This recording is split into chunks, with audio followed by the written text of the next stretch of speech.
Os SARMs são moduladores de receptores androgênicos, mas de uma forma mais específica. Essa que é a diferença deles para os esteroides anabolizantes. Os esteroides anabolizantes, eles têm afinidade com qualquer tipo de receptor androgênico. Os SARMs, com alguns, por exemplo, da massa muscular e o da próstata. De repente, o do couro cabeludo já não tanto, então você não tem uma queda de cabelo. Mas o que acontece é que, claro, nada é de graça nessa vida. Então, se nós temos menos efeitos colaterais, nós também temos menos resultados estéticos. Mas é uma opção muito válida para quem quer gastar bastante dinheiro, não pode ter dó de gastar, ter bons resultados, muito acima do natural, obviamente, e ter menos efeitos colaterais.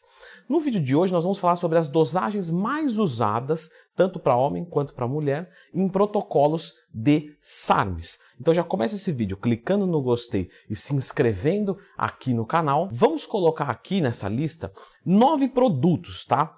Desses, vão ter 3 que não são SARMs, mas é que vieram nessa onda, que é a Cardarine, o Stenabolic, o SR9009 e o MK677. Vamos falar deles aqui também. Então, vamos para essa lista de 9. O nosso número 9 vai ser o MK2866 ou a Ostarine, que definitivamente é o SARM mais famoso que você vai encontrar. Então, ele tem uma excelente afinidade, tanto com a parte muscular quanto a parte óssea, melhorando muito a DMO, densidade mineral óssea. Por isso que ele chama Ostarine, osta de osso. Leandro Twin, já tem um vídeo falando só sobre Ostarine aqui no canal? Já! Sempre que tiver uma dúvida, lembre de procurar Leandro Twin mais tema. A Ostarine, ela é muito bem utilizada pelas mulheres, numa dosagem de mais ou menos 10 a 20 miligramas. Já nos homens, uma dosagem um pouco mais alta é mais interessante. Então, normalmente é usado de 20 a 40 miligramas. Alguns homens usam a dosagem de 10 miligramas por dia num protocolo cutting para se manter toda a massa muscular. Isso se mostra muito bom para quem não é muito gigantesco, claro. O nosso número 8 é a Andarine. A Andarine é um degrauzinho mais forte do que a Ostarine, só que não miligrama por miligrama. Então a Andarine é a segunda droga mais utilizada pelas mulheres que querem sofrer pouco processo de virilização. Lembrando que todo SARM pode acontecer. Eu sempre reforço isso para as minhas alunas. Leandro, eu queria tomar um SARMs com acompanhamento de um médico, é claro. O que você acha? Eu corro algum risco? Sempre vocês vão correr, perfeito? Para mulheres, dosagens de Andarine vai muito bem 25 miligramas, já para os homens de 25 a 50 miligramas, sendo que 25 miligramas para homens se torna um pouquinho mais fraco e a Ostarine em 30 miligramas por dia é mais forte do que os 25 ou 30 miligramas da Andarine. Então normalmente homens vão partir para 50 miligramas quando vai tomar sozinho, sempre fracionando as doses, pois alguns efeitos colaterais, como Yellow Eyes, né, que é simplesmente você olhar para uma luz branca e ela ficar um pouco amarelada, isso se evita muito quando você fraciona as doses, porque a meia-vida dela é bastante curta, né, 3, 4 horas a saber, então ela bate muito rápido, dá um pico muito rápido. Então se você joga 50 de uma vez, isso costuma acontecer mais. Não é um grande colateral, quando descontinua acaba, mas é algo que a gente pode evitar fracionando. O nosso número 7 é o RAD 140. O RAD 140 é um mimetizador de testosterona, ele não é uma testosterona. Leandro, explica a diferença de testosterona e de mimetizador de testosterona. O que mimetiza a testosterona, ela imita a testosterona, mas ela não é testosterona. Então o que isso quer dizer? Quer dizer que se você tomar RAD 140 e tirar um exame de sangue, a sua testosterona vai dar baixa, porque ela inibe o eixo. Só que você não sente os sintomas, porque é como se o seu corpo estivesse lendo testosterona, então você tem libido boa, humor, força, etc. As dosagens de RAD 140 para mulheres são mais conservadoras, tá? Partindo de 5 miligramas apenas até mais ou menos 10 miligramas, sendo que 10 miligramas é uma dosagem bem aceita ainda pelas mulheres que experimentam correr um pouco mais o risco de virilização do que em relação à Andarine e à Ostarine. Já quando você fala dos homens, normalmente 10 miligramas é uma dosagem muito inicial para poupar massa muscular num cutting, sendo que a mais padrão são 20 miligramas dia. E normalmente em protocolos de bulk se utiliza até 30 a 40 miligramas dia, tá? Lembrando que todos os SARMs inibem o nosso eixo e alguns mais, outros menos, obviamente. E o RAD 140, apesar de inibir o eixo, você não vai experimentar queda de libido, nem nada do tipo, com SARMs original de qualidade. Inclusive, Leandro, qual marca você indica de SARMs? Eu indico a MKTech, tá? O dono é o meu amigo e eu conheço a idoneidade dele. Então, uma excelente marca de qualidade. Mas voltando aqui, RAD 140, então, normalmente utilizado até 40 mg para homem. Já vi alguns relatos de 50, 60, mas eu acho um pouco exagerado e um pouco caro. Então se torna menos interessante. Você gasta muito dinheiro para ter um efeito muito baixo, se comparado aos esteroides anabolizantes, obviamente. O nosso número 6 da lista não é tão popular, que é o S23. Por que o S23 não é muito popular, Leandro? Porque o S23...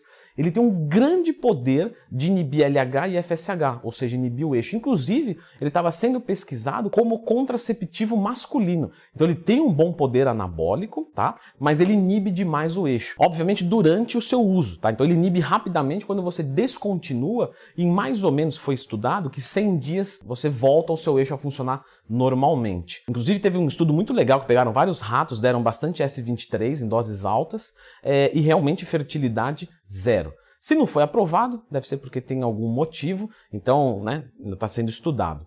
Mas as dosagens que são utilizadas, normalmente é utilizado para as mulheres de 5 a 10 miligramas, sendo que nelas também acontece uma inibição do eixo, tem um efeito anticoncepcional, mas obviamente por não ter tantos estudos, não confie 100% nisso, e para homem vai ficar mais ou menos entre 10 a 20 miligramas por dia. O nosso número 5 é talvez um dos mais anabólicos SARMs que vocês vão encontrar, que é o ligandrol. O ligandrol ele retém um pouquinho de líquido, ele pode até sofrer processo de aromatização, sendo em alguns protocolos necessário um anti-aromatase. Normalmente para mulheres, elas não costumam utilizar e quando utilizam de 5 a 10 miligramas no máximo, entendendo que o risco de virilização para consideração de um SARM, que fique claro, é mediano a alto. Para homens, normalmente partem de 10 miligramas a 20 miligramas dia. Alguns homens utilizam 5 miligramas por dia para efeitos poupadores de massa magra durante um cutting. Só que isso se torna um pouco perigoso, porque o ligandrol inibe legal o eixo, e aí, como o cut normalmente é mais longo e você ficar mandando 5 miligramas direto, você pode sofrer uma grande queda de testosterona a ponto de começar a empatar, o que se torna desinteressante. Então eu tenho ligandrol, mas eu não tenho testosterona nenhuma. Aí eu tenho queda de libido, tenho um monte de coisa, e o efeito de poupador de massa muscular é baixo também, porque justamente eu tô com a minha testo baixa e o ligandrol alto. Então se tivesse a testo normal e sem ligandrol, daria mais ou menos no mesmo. Então no início parece muito sedutor, depois já nem tanto. Por isso que eu sempre digo, antes de tentar fazer alguma coisa, é bom saber o que você está fazendo, com quem você está fazendo, porque no final você pode trocar a sua saúde para nada. Essa é a pior troca que existe. Número 4, o YK11, né, que é um inibidor de miostatina através de um protocolo de SARMs. Obviamente não tem como se inibir a miostatina de forma considerável, isso é uma estimativa, né, do YK11. É legal falar que o YK11 chama YK por causa do seu pesquisador, que se chama Yushiro Kano, e daí vem o YK11.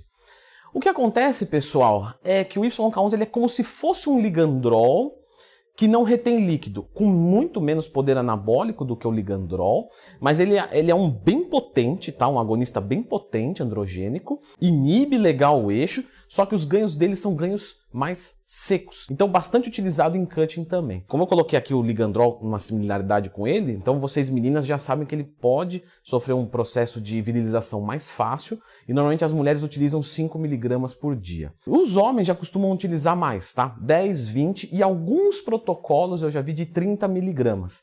Acho bastante forte 30, sendo que o mais seguro seria de 10 a 20 miligramas. O nosso número 3 não é um SARM, tá? Que é o GW501516. Lembra o que é GW501516? Cardaline. Pronto. A cardaline, ela não é um SARM, ela não inibe o seu eixo, ela é uma droga queimadora de gordura, não tem efeito anabólico, tá? Que fique claro. E ela melhora o seu HDL, a queima de gordura e principalmente o seu desempenho, né, de VO2 máximo, desempenho aeróbico melhora muito. Ela melhora muito a disposição, sendo muitos atletas gostando bastante dela para se utilizar em final de preparação, onde está muito fraquinho, está com o carbo muito baixo, entra com a cardaline e isso levanta legal.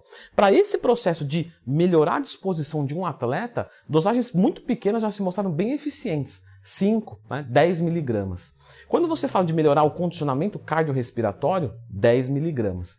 Quando você fala de melhorar tudo isso e mais a queima de gordura, 20 miligramas por dia, tanto para homem quanto para mulher. Lembrando que a Cardarine você vai usar no máximo 3 meses e depois parar por 1 mês a 45 dias, porque a eficiência dela se diminui. Outra coisa que as pessoas não citam, quando a Cardarine está saindo do organismo, você tem outro pico. Então o que acontece é o seguinte, quando a dose começa a subir, você começa a experimentar todas essas coisas. Quando ela fica estável, você acostuma e isso diminui. Quando ela está saindo de novo, você sente de novo esse efeito como se ela estivesse entrando. Então é como se o corpo saturasse e quando ele satura, para. Quando volta para aquele nível, melhora. Então por isso que você usa sempre em ciclos. O nosso número 2 é o MK677, ou MKGH, que nada mais é do que um peptídeo via oral que estimula o nosso GH. E estimula o GH de verdade, tá? Realmente sobe num nível considerável, considerando que é um peptídeo, não é GH puro que vai aumentar a sua quantidade muitas vezes. A grande lance é que o efeito estético dele é baixo, tá? E que ele pode dar bastante fome, o que é excelente para bulk, porque ele tem um poder anabólico baixo, mas dá bastante fome e melhora bastante o sono. Essa fome também costuma se adaptar com o tempo, então você pode utilizar ele num protocolo cut, entendendo que no começo você sente um pouco mais. Sugestão particular, vai começar com o MKGH, começa com ele na última semana de bulk. E aí você entra em cut depois. Assim você consegue comer mais, aproveitar esse efeito anabólico e de fome no começo, e depois você acostuma um pouquinho mais e ele poupa a sua massa muscular durante um cut, muito menos do que os SARMs, tá? Mas é uma ajuda de fato. Com um custo-benefício ruim, para que fique bem reforçado mesmo. Dosagens para isso de 20 a 40 miligramas. Algumas pessoas colocam como 10 miligramas por dia. Pessoal, 10 miligramas por dia é um desperdício de dinheiro porque é bastante fraco mesmo. Então tem que partir de 20 a 40. Alguns atletas mais, que buscam mais fome, mais melhora de sono, utilizam 60 miligramas por dia. Só que isso costuma dar letargia durante o dia também. Então tem que tomar muito cuidado. Então a dosagem mais bem aceita é 20, 25, 30 miligramas por dia. Tanto para homem quanto para mulher. E o nosso número 1 da lista é o SR9009, o Stenabolic, que é um primo da Cardarine. Então ele funciona, tudo que eu falei para a Cardarine serve para ele. Inclusive você pode usar os dois juntos. Dosagens normalmente de 10 a 20 miligramas também. Eu estou muito legal sobre os SARMs. Só me fala uma coisa, SARMs eles precisam de TPC ou não? Muito boa pergunta, pessoal. Eu vou deixar esse vídeo aqui com vocês, porque isso ainda é incrível como as pessoas falam, SARM não precisa de TPC e tal. Olha só, assiste esse vídeo antes, porque se você pensa em tomar SARMs, é muito importante que você saiba disso.